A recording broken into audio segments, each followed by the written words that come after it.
हाय, good morning मैत्रिणींनो. नकारात्मक विचार हा आपला सगळ्यात मोठा शत्रू आहे. जे आपण स्वतःला पॉझिटिव्हिटी द्यायला पाहिजे. निगेटिव्हिटी द्यायला तर इतर जण असतातच. एखाद्या गोष्टीकडे आपण कशा पद्धतीने बघतो याच्यावरती बरंच काही अवलंबून असतं. आता मी गृहिणी आहे आणि मला त्याचा अभिमान सुद्धा आहे. परवा कोणीतरी मला विचारलं की तुम्ही काय काम करता, तर मी सरळ सांगितलं की मी गुगलमध्ये जॉब करते. तर ते बोलले काय, तर म्हटलं हो. तर ते कसं काय, तर ते तुम्हाला व्हिडिओच्या शेवटी कळेल. पुन्हा खूप वेळा तरी आपण बघतो की आपल्याला हवा तेवढा रिस्पेक्ट दिला जात नाही किंवा आपल्या कामाची काही व्हॅल्यू मिळत नाही.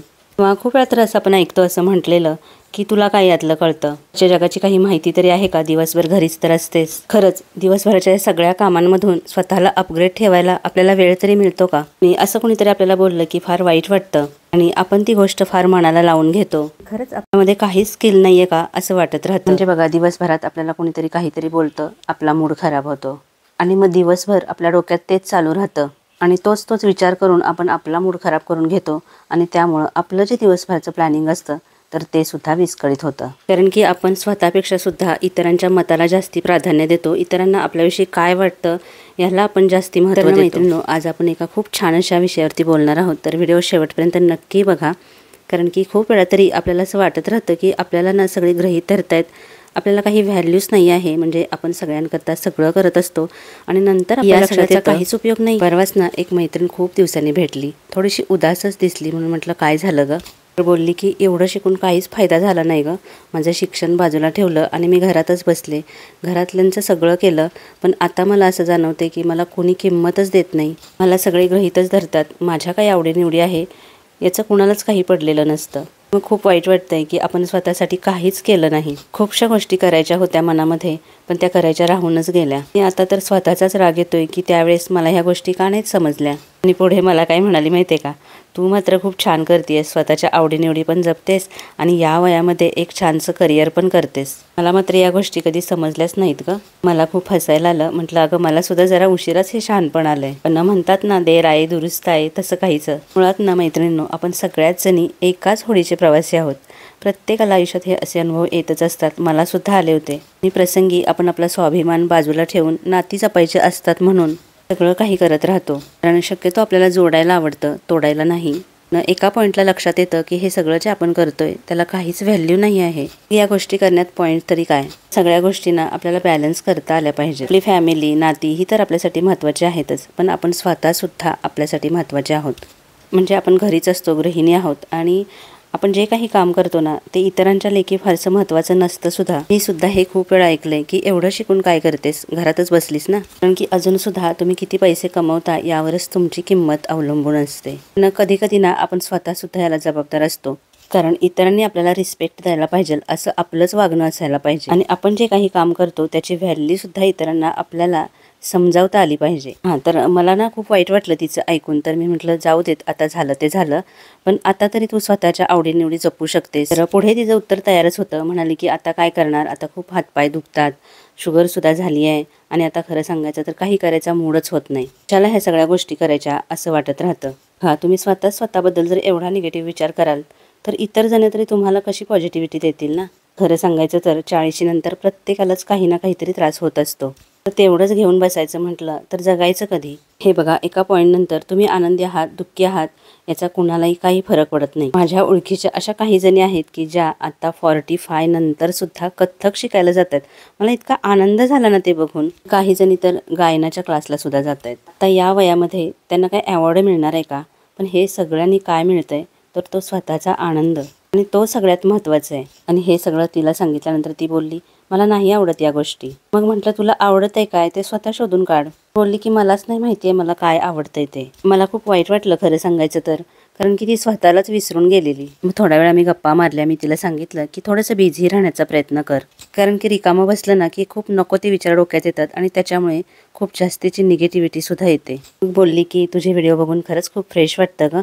तू कसं काय एवढं सगळं मॅनेज करतेस? म्हणजे हे सगळं शूटिंग, एडिटिंग वगैरे हे कसं काय तुला जमतंय? तर खरं सांगू का मैत्रिणींनो, जेव्हा एखादी गोष्ट आवडीने आपण करतो ना, म्हणजे ती आपली आवड असते, ती आपली पॅशन असते ना, तेव्हा आपोआप आपण सगळ्या गोष्टी शिकत जातो आणि आपल्यामुळे कुणाला तरी मोटिवेशन मिळतंय, कुणीतरी आनंदित होतंय.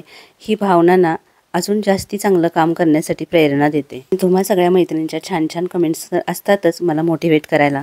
आणि जे काम तुम्ही आवडीने करताना तेच तुम्हाला यशाकडे प्रगतीकडे घेऊन जातं. तर पहिल्यापासूनच आहे ना मला घर छान सुंदर ठेवायची खूप आवड आणि शूट करायची सुद्धा आवड होती. कारण की जेव्हा मोबाईलसुद्धा नव्हते ना तेव्हासुद्धा माझ्याकडे कॅमेरा होता आणि माझे खूप सारे छान छान फोटो आहेत. आणि तेव्हा कुठले आलेत क्लासेस वगैरे, पण गाण्याची आवड म्हणून एखादं गाणं म्हणायचं. त्याच्यानंतर एक ग्रुप डान्ससुद्धा केलेला आणि मला लिखाणाची सुद्धा आवड होती. त्याच्यामुळे मी कॉलेजचं भित्तीपत्रक असतं तर त्याच्यामध्ये लेख लिहिलेला. तर मी सायन्सची विद्यार्थिनी, त्याच्यामुळे या सगळ्या गोष्टी करायला तसा वेळच नसायचा. तरीसुद्धा बघा आपली एक आवड असते. आणि खरं सांगू का, नंतर मी माझी ही आवड विसरून सुद्धा गेले. आणि नंतर बऱ्याच वर्षांनी मला हे आठवलं की अरे आपल्याला डान्सची सुद्धा आवड होती, आपण कथ्थक वगैरे जरा शिकायला पाहिजे होतं. खरंच आहे मैत्रिणींनो, आपण खरंच स्वतःच्या आवडी निवडी स्वतःला अगदी विसरून जातो. पण ठीक आहे, त्याचं काय मला एवढा रिग्रेट वगैरे वाटत नाही. पण अजून जेव्हा मी कुणाला असं कथ्थक किंवा शास्त्रीय नृत्य वगैरे असं करताना बघते ना, तर मी खूप ॲप्रिशिएट करते त्या सगळ्यांना. जरी आपण ती गोष्ट केली नाही तर इतरांना ती करताना बघून आपल्याला आनंद व्हायला पाहिजे. आता मी आवडी निवडीबद्दल बोलते आहे, पण करते मी इथं काय काम बघा. हे तर आपल्या घरातलेच काम आहे, आपण ते करायलाच पाहिजे. आणि तुम्हाला आश्चर्य वाटेल की मी एवढा मोठा सोफा इकडे तिकडे सरकवते आहे, पण असं नाही आहे.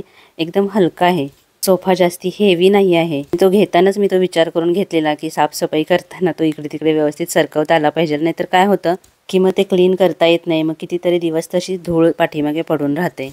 तुम्हाला हे जाणवलंय का मैत्रिणींनो की जेव्हा आपण अशी साफसफाई करतो ना, तर तेव्हा आपल्या मनातील विचार सुद्धा हळूहळू निघून जातात. म्हणजे जे त्रासदायक विचार असतात ना, तर ते सुद्धा निघून जातात. म्हणजे जेव्हा आपण असं डिक्लटर करतो ना, तेव्हा खरंच आपलं मन सुद्धा खऱ्या अर्थानं डिक्लटर होतं. कारण तुम्ही स्वच्छ घर बघितलं ना की एक वेगळंच असा फ्रेशनेस तुम्हाला जाणवतो. आणि बघा रोजची आपली साफसफाई म्हणजे रोज तर आपण करतोच की, पण जेव्हा कधी असं डीप क्लीन करतो ना, तेव्हा आपलं घरी आपल्याला वेगळंच वाटतं की नाही. आपण पुन्हा पुन्हा त्या स्वच्छ सुंदर घराला पाहत राहतो. कोणाला असं वाटतं त्यांनी नक्की कमेंट करा. जर तुम्हाला गरज वाटत असेल ना, तर ही घरातली सगळी क्लिनिंगची कामं करताना तुम्ही घरातल्या लोकांना सुद्धा मदतीला घेऊ शकता किंवा एखादी हाऊस हेल्पर सुद्धा घेऊ शकता. कधी कधी खूपच जास्तीचं काम असतं तेव्हा मी मदत घेते सुद्धा, पण आता मला तशी काही गरज वाटत नाही आहे. आणि एक गृहिणी तिचं घर कसं ठेवते ना याच्यावरून तिची पारख होते. म्हणजे एखाद्या घराचा एंट्रन्स जरी आपण बघितला ना, तरी त्यावरूनच आपल्याला कळतं की आतली जी गृहलक्ष्मी आहे ती कशी आहे. त्यामुळं स्वतःची किंमत ओळखायला हवी. जेव्हा आपण आपल्या कामाचा अभिमान बाळगतो ना, तेव्हा इतर आपल्याला तशीच किंमत देतात. पण याबरोबरच आपल्याला जर खरंच स्वतःची व्हॅल्यू वाढवायची असेल ना, तर रोज काही ना काहीतरी शिकायला हवं. पण जेव्हा आपण नवीन काहीतरी गोष्टी शिकत असतो ना, तेव्हा आपण स्वतःला अपग्रेड करत असतो. की आता बघा मी ही कामं करते, पण मी हे शूट सुद्धा करते आहे. त्यासाठी काय लागतंय तर कुठे कॅमेरा लावायला पाहिजे, कुठल्या अँगलनी कसं दाखवायला पाहिजे, आणि या अगोदर सुद्धा कुठल्या विषयावरती व्हिडिओ बनवायचा आहे त्याचा विचार करायला लागतो. त्याच्यानंतर एडिटिंग आहे, अपलोड करताना त्याला एक छानसं थंबनेल लावायला लागतं, त्याच्यावरती विचार करायला लागतो. टायटल चांगलं द्यायला पाहिजे की तुम्ही ते बघून व्हिडिओ पाहायला याल. कारण मी नुसतेच चांगले व्हिडिओ बनवून फायदा नाही ना, तुमच्यापर्यंत ते पोहोचायला सुद्धा हवेत. कारण मी खूप मेहनतीने एक चांगला व्हिडिओ बनवलाय, पण तो तुमच्यापर्यंत पोहोचलाच नाही तर काय उपयोग ना. अशा एक ना अनेक गोष्टी सतत बिहाइंड द कॅमेरा सुरू असतात. आणि खरोखरच कधीतरी याचा स्ट्रेस सुद्धा येतो, कंटाळा येत नाही, कारण की ही गोष्ट करायला मला आवडते. हे व्हिडिओ बनवणं ही आता माझी पॅशन झाली आहे. आता फक्त घरातलेच नाही तर काही आउटडोअर सुद्धा शूट मी करत असते, ते तुमच्यापर्यंत पोहोचवत असते. आणि यासाठी काही टेक्निकल गोष्टी शिकाव्या लागतात, तुम्हाला सतत अपग्रेड राहावं लागतं. आणि मला आवडतं हे सगळं असं ॲडव्हान्स शिकत राहायला. या सगळ्या गोष्टी करताना आपण कुणावरही डिपेंड राहत नाही, स्वतःच सगळं करतो. याचा ना एक वेगळाच आनंद आणि अभिमान सुद्धा असतो. खरं सांगायचं तर काही जणांकडे याची टीम सुद्धा असते, म्हणजे कॅमेरामन असतो, एडिटर असतो. तुम्ही बघताय की माझा 1 वुमन शो चालू असतो. आणि खरं सांगू का, या सगळ्यासाठी मी यूट्यूबची खूप थँक्यू आहे, कारण यूट्यूबमुळेच मला या सगळ्या गोष्टी समजलेल्या आहेत. आणि मी तर नेहमीच सगळ्यांना सांगत असते की सोशल मीडिया फक्त टाइमपाससाठी वापरू नका, तर त्याच्यातून सुद्धा आपल्याला खूप काही शिकता येतं, खूप गोष्टींची माहिती मिळते. म्हणजे फक्त पैसे कमवण्यापुरतंच हे मर्यादित नाही आहे, तर तुम्ही सुद्धा प्रगल्भ होत जाता. आणि परवा तर मला कोणीतरी विचारलं की तुम्ही काय करता, तर मी सरळ सांगितलं मी गुगलमध्ये जॉबला आहे. ते म्हणाले काय? म्हटलं हो, मी यूट्यूबसाठी व्हिडिओ बनवते, मी एक कॉन्टेंट क्रिएटर आहे आणि त्यासाठी यूट्यूब मला पेमेंटसुद्धा देतं. यूट्यूब ही गुगलचीच एक कंपनी आहे, त्यामुळे इनडायरेक्टली मी गुगलमध्येच जॉबला आहे. आणि खरंच हे सांगतानाच मला एवढं छान वाटलं, म्हणजे अगदी ऐन वेळेला मला हे सुचलं खरं. पण त्याही आधी मी एक गृहिणी आहे आणि माझ्या घरावर, स्वतःवर आणि हे जे मी काम करते ना यूट्यूबचं, तर त्यावरती सुद्धा माझं प्रचंड प्रेम आहे. मी खरं सांगायचं तर जेव्हापासून मी हे काम करायला लागली तेव्हापासून मी इतकी बिझी राहायला लागले की कुणाचं काय चाललंय याकडे बघण्यासाठी मला अजिबात वेळ नसतो. म्हणजे काही लोक असतात आपल्याला डिमोटिवेट करणारी किंवा जेलसी करणारी, म्हणजे तशी तर ती प्रत्येकाच्याच आयुष्यात असतात. तर आश्चर्य वाटतं की स्वतःची प्रगती करायची सोडून, स्वतःच्या आयुष्यात काय चाललंय हे बघायचं सोडून लोकांना इतकं चांगलं आयुष्य इतरांची जेलसी करण्यामध्ये कसं काय घालवावं असं वाटतं. म्हणजे अशी लोक तुम्हाला कधी ॲप्रिशिएट करणार नाहीत, तुमचं कधी कौतुक करणार नाहीत, पण त्यांचं तुम्ही काय करता यावरती अगदी बारीक लक्ष असतं. तो त्यांना त्यांच्या विचारसरणीवरती सोडून द्यायचं आणि आपण आपलं काम करत राहायचं. आणि निगेटिव्ह लोकांपेक्षा आपल्याला पॉझिटिव्हिटी देणाऱ्या लोकांकडे जास्त लक्ष द्यायचं. चला तर आता छान घर सगळं क्लीन करून झालंय. माझी विठू माऊली तुम्ही बघितलीतच. ही माझी सुंदर सुंदर झाडं की जी मला खूप आनंद देतात, आणि हे माझे स्वामी की जे इथे आहेत त्यांचं सगळीकडे लक्ष असतं आणि आशीर्वाद सुद्धा.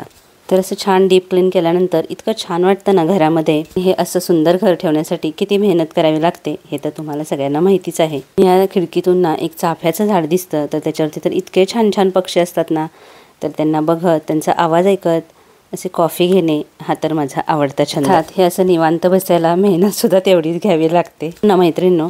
तर आजचा व्हिडिओ कसा वाटला हे मला नक्की कमेंट करून सांगा. आणि जाता जाता नेहमीप्रमाणे व्हिडिओला लाईक करायला अजिबात विसरू नका. पुन्हा भेटूया अशाच एखाद्या छानशा व्हिडिओसह.